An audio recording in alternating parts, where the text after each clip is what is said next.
the National Freedom Party is campaigning in Emfuleni Municipality in Gauteng. The party launched its manifesto in KZN last week.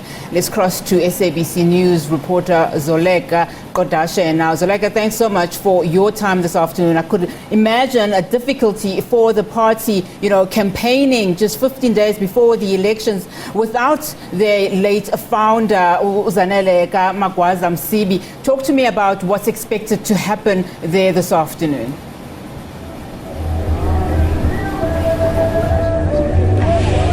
Good afternoon, Unati. As you correctly say, the party, the National Freedom Party, is in Emfuleni this afternoon, and particularly in Ward 17 in Sebokeng, campaigning and handing out flyers to passers-by. You did mention that it is a difficult time for the party. In fact, they are dedicating these elections to their late founder, Zanele Magwaza Msibi. And as you correctly say, that she is late, and she founded this party in 2011. We do know that the party, this is the second time it's contesting in the elections, in the local government elections, having missed the IEC's deadline to pay for the party's registration in 2016. So it only contested after its founding in 2011. Right now in Emfuleni, it has 105 candidates that are going to be standing in various wards, and among them is Elastine Guido, who is the candidate for this particular ward. Good afternoon. Good afternoon, ma'am. So you are the candidate for this particular ward, and you're standing for the NFP. Tell us, what are some of the challenges that you hope to change and to tackle in this ward? Okay, thank you very much, ma'am. As a young person, I grew up here. I'm a 25-year-old person. Ever since growing up, we've seen a lot of things here in this ward, more especially in hostel. Sewage, running, minyako ya batho. I mean, like, it's so scary that each and every day people have to wake up and pass by that sewage. That's their way of living here, because they have made it a norm that sewage runs over everywhere. If you can see here, sewage passes here each and every day. So as what candidates, because the very same thing is happening on that side. Sewage in phase 2, the same thing is happening there. It's sewage. So there are many things here that needs attention.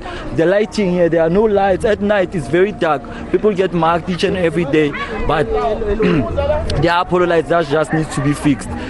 So those are certain things that we should look at, more especially this sewage problem. And look, there's a lot of rubbish over there. As you can see over there, there's a lot of rubbish. Each and every day, people get marked over there. Kids play on that field, and each and every day they get hurt by that rubbish that's over there. Okay, you do mention that you're 25 years old. You've grown up in this community, and this community is what you know. In the manifesto that you have launched, specifically for this area, Sebokeng Ward 17, you spoke about youth, particularly because you form part of the youth. You speak about the youth and how you hope to tackle the unemployment faced by the youth. We know that the country currently has over 70% of youth unemployment. What programs do you think you will put in place to tackle this issue that is so rife also in your community? Okay, first of all, we need to identify the skills that we have as the youth of this ward, because there are many people who have studied different things. So first of all, I would like to initiate something like farming, because that's something that we've been talking about during the past weeks, building up to this day. We've been talking about farming. There are programs in order, like that are in place to be put into action after the elections, because me and my team have been discussing it lately about job unemployment rate, because there are 5 VDs in this ward actually. So first of all, we need to identify the places where the people there are not employed, like in zone 20 hostel, Golden Gardens, zone 14 Eskom Village, hostel 1 and 2. These are the places where unemployment rate is very high. So first of all, people are into farming. That's the first thing that we want to do. And there are plans into action that are going to be implemented after that.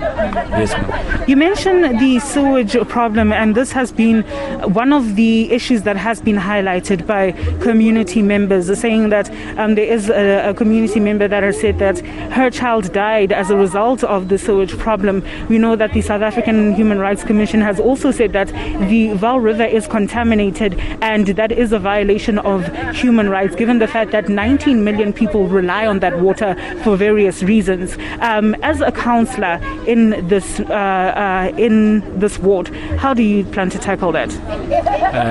Based on the support that I'll be getting from the NFP, these are things that we're going to discuss afterwards going forward, because these are local elections. I cannot have all the answers right now because I'm looking at my ward. It's a small ward. I only have solutions for these small spaces. So going forward, we are going to have solutions on how we are going to tackle those problems on sewage in all these places, especially this ward as a whole. Well, Unathi, as you hear, the councillor candidate for the ward, Elestine Guido, just speaking to us about the issues that the community is facing and why he as a young person is standing for the community. We spoke to the Secretary General earlier saying that the KZN province is the stronghold for the party, but it hopes to stretch its footprint and also just show people what the NFP can do. We know that the party support has dwindled over the years, and now from 6 seats in parliament, they now only have 2. It remains to be seen how they will do in the upcoming local government elections, given the fact that it is a fairly small party, having been established in 2011. We hope, the party hopes that should the community members in this area give them the support, that they will change the challenges and fix those concerns that are faced by community members.